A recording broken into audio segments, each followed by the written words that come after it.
is going to join us. Cassidy Hubbarth will be in our studio. Much more coverage of Game 3 last night. But that's not all the news we have from Wisconsin. Here we go. 15 days and counting until Packers training camp begins. And, of course, the Aaron Rodgers drama continues to dominate all NFL offseason storylines. During the American Century Championship celebrity golf event in Lake Tahoe, Rodgers was hitting some balls and asked about his future. Listen to what he said. I'm going to enjoy the hell out of this week, and then I'm going to get back to working out and figure things out in a couple weeks. Figure things out in a couple of weeks. By the standards of what we have become accustomed to, that's big news when it comes to Aaron Rodgers. He's putting something of a timeline on it, and of course, training camp begins in a couple of weeks. Here's Dominique, and Damian Woody is here. But Jeremy, I want to start with you. How should one interpret him saying we'll figure this out in a couple of weeks? Well, Greeny, the Packers are hopeful, and I do sense after asking around some encouragement out there. I asked a source whether Rodgers' comments are reason for optimism. The source said, I hope so. And so there's still no clear-cut answer on what Rodgers is going to do. No uniform feeling out of Green Bay, but the team continues to wait this out. They're not going to trade him, and they're just going to hope he shows up. And so, again, that is a couple of weeks away. So he's talking about a timeline that would coincide with training camp. That doesn't have to be a timeline to him if he's not planning to go to training camp. So maybe I'm reading into that. Yeah, I mean, I don't know why, because there's nothing definitive in this statement, but this feels like the most definitive thing he said. Like, this makes me feel like he's going to show up. Because Aaron Rodgers knows that the best chance for his team to win is for him to show up on day one of training camp. It feels like this offseason was about him letting them know how upset he was, how disappointed, how angry he was. But when it comes to time to prepare to try to win a Super Bowl, I think he's going to show up. What I know he's not going to do is draw it out for a couple of weeks. He's either going to show up on day one or he's going to make a definitive statement like, I'm not coming in, and then he's not going to show up. But I can't see him just dragging this into a week or two into camp because that doesn't serve anybody. Well, meaning, and you said it, we were talking about it this morning, sort of an all-in or all-out philosophy, right? If he's going to be in, he's got to be all in. Yeah, because it doesn't matter to him. Only thing that matters to him, it seemed to me at this point, is winning a championship. And being all in is the way that you go about winning a championship. I think it was important to him to get the message across to them that he was very upset. And he's done that. He's made everybody in all of Wisconsin uncomfortable all offseason. That mission has been accomplished. Now he's going to go out and remind them why they were so upset in the first place, because he's that darn good. So I think that's what's going to happen. Because he is the reigning MVP. Damian Woody, how do you read it? Yeah, listen, I agree with Dominique with the fact that it was kind of unclear, dropping hints and stuff, but it was the clearest message that Aaron Rodgers might be reporting to training camp on time. And listen, Green, we all know that Green Bay has the leverage in this particular situation. But we also know, and Dominique knows this as well, when it comes time for training camp, players play. And I think that's why Aaron Rodgers said in a couple weeks, we'll kind of have some clarity, because most players start getting that itch right around this time to report. And I think in this particular situation, I think Aaron Rodgers is going to show up to the training camp. It's not going to be one of these prolonged things where, he shows up a couple weeks. I think it's going to be either he reports on time or he's going to hold out for a long time. So what does he say? You and I, we live to psychoanalyze this stuff. What does he say? Because it seems so, like the one part of it I can't picture is him coming and being like, you know what, we're good here, or anything else like that. How does he frame it if he just shows up? He doesn't say anything. It's nothing to frame. He said, I'm here for my guys. I want to win a championship. I have my issues with the front office, but I care about these people around me, and I also care about winning a championship. So all that other business stuff be damned, I'm here to win. That's all he says. But I do want to bring up one thing. Yeah. Damian said around this time of year, guys, football players get that itch. Yeah. Training camp, I don't get no itch. No. I don't. Maybe that's you, D Wood. Maybe you miss training camp. You get the itch to go out there and bang into people, but I'm good. You still get that itch, D Wood? Do you have it right now? Right. Training camp's around the corner. You still get the itch? Well, hell, Greeny, I've been out of the league for a decade, so that itch is long gone. But I'm just saying, like, when I was right out of the league, yeah, you would get that itch when training camp. Yeah, why not?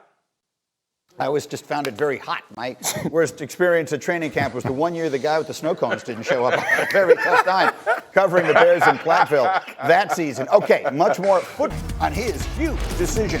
And the rankings reveal who makes the list of top 10 QBs. And more importantly, which of these stars does not.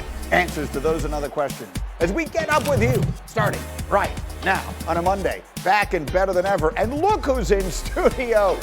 Dominique Foxworth is here. That's more like it. Starting to feel a little more normal again. It is great to have you here. It's going to be great to talk football with this crew as well. Look who's here today. Big D Wood is going to play that piano today. Jeremy Fowler's got the top 10 quarterbacks and a whole lot more. We'll get to all this in a minute, but it begins with Game 3 of the NBA Finals last night back in Milwaukee. Bucks back at home, needing desperately to hold serve and avoid falling into a love 3 hole. The fans were ready inside and outside the building, and here we go. The Bucks were ready. This is second quarter action. This is the ball finding Giannis, and Giannis finding the finish. Bucks take the lead, and then they start to pull away. Just under 2 minutes left in the half. The lead is 8. We're going to go the other way. We got Middleton. We got Holiday. We're going to find Bobby Portis. And Portis throws it down. He had 11. Giannis loves it. Bucks by 15 at the break. Under 10 to go in the third now. The lead is 11. Holiday. Broken up. But again, it's Giannis working hard inside. He was 14 of 23 from the floor. Bucks up by 13. Later in the quarter, this didn't have any impact on the outcome, but we wanted you to see it anyway. Cameron Johnson skying, and somehow P.J. Tucker is called for the foul. What exactly was he supposed to do? He can't believe it. It's a 10-point game after the free throw, but this one would belong to Milwaukee. 41 points for Giannis Antetokounmpo, working hard inside for the one he desperately needed, and the Bucks take it 120-100, their first win of the series and the performance, making Giannis the third player in finals history with 40-point double-doubles in back-to-back games. It's LeBron, it's Shaq, and it's this man, Giannis Antetokounmpo. Michael Jordan had 4 straight 40-point games against the Suns in the NBA Finals. I'm not Michael Jordan. Is that in jeopardy? I'm not Michael Jordan. 40 points in a straight too. 4 in a row. Yeah, I've never. No, I'm not Michael Jordan. But all I care about right now it's getting one more. I said it after last game. This team's not going to give in. They're going to keep playing all the way through. So we have to bring that same effort, that we had in the first 2 games, and I think we'll be in good shape. All right, so a very interesting night, and here's Tim Lugler to explain what it all means. Let's just start with Giannis. He says he's not Michael Jordan, and obviously nobody is. But what is he, and what was he last night? Well, I think one thing he is dominant against teams that have small lineups. That's just something that is going to present a big problem when you play against Giannis Antetokounmpo, because he's got that stride, he's got the length, the strength. If he can get anywhere to the restricted area against lineups that have smaller guys out there, he's going to do this to you, Greeny. And I think the Phoenix Suns are taking a little bit of a different approach against Giannis than the last 2 teams that knocked him out of the playoffs. If you go back to a couple years ago, Toronto basically went to a 1-2-2 zone, but they packed the lane completely against Giannis, daring him to beat them a different way. He was not able to do it. 4 straight losses in that series. And a year ago, Miami did the same thing. Now, Phoenix is going about it a little bit differently. You're seeing more straight-up coverage, and these smaller lineups are going to allow Giannis to do this game in, game out. And I think their strategy is going to be, let's try to limit the effectiveness of Chris Middleton and Jrue Holiday, which until last night was pretty effective in Phoenix, and that's why the Suns were up 2-0. Last night, Middleton had a huge first half, Jrue Holiday a huge third quarter. That's the kind of help that Giannis Antetokounmpo is going to need. But I expect similar stat lines to what we've seen the last couple nights, unless the Suns do something dramatically different. Well, let's talk a little more about that defensive philosophy. I know you have some tape that you put together for us to show us what you're talking about. Yeah, and look, in general, when they play really small, DeAndre Ayton got his 4th foul early in the third quarter. And when the Suns went to this small line, went to this zone, here's some of the issues it presents. In the zone defense, you don't have specific box-out responsibilities. You see 5 guys watching the basketball. These are smaller guys, guards and wings on the floor. Bobby Portis goes and gets the offensive rebound. That was a big factor in the third quarter. And you also don't have specific rotations in a zone. And you can see here Cam Johnson prematurely rotates to Brook Lopez, because when you're playing small, you're trying to protect the paint. And that's just too easy. A 1-pass, skip pass, 3 for Pat Connaughton. And that's where the game got away from the Phoenix Suns. I just thought DeAndre Ayton, who was having a great night offensively, when he went to the bench in the third quarter and the Suns were out there with 5 guards for all intents and purposes, offensive rebounding, 3-point shooting, and specifically Giannis Antetokounmpo and what he was doing to them in the paint, it changed the entire complexion of the game. The Suns are just very limited up front, Greeny. Saric is not a guy that's an all-star, but he's very important to this team, and they are so thin up front. If Ayton's not on the floor, the Suns are going to have a hard time defending the Bucks. Yeah, the Bucks had 13 offensive rebounds. So they say a series doesn't start till the road team wins a game. So this one hasn't started. How do you see it now? How do you take the temperature of these finals 3 games in?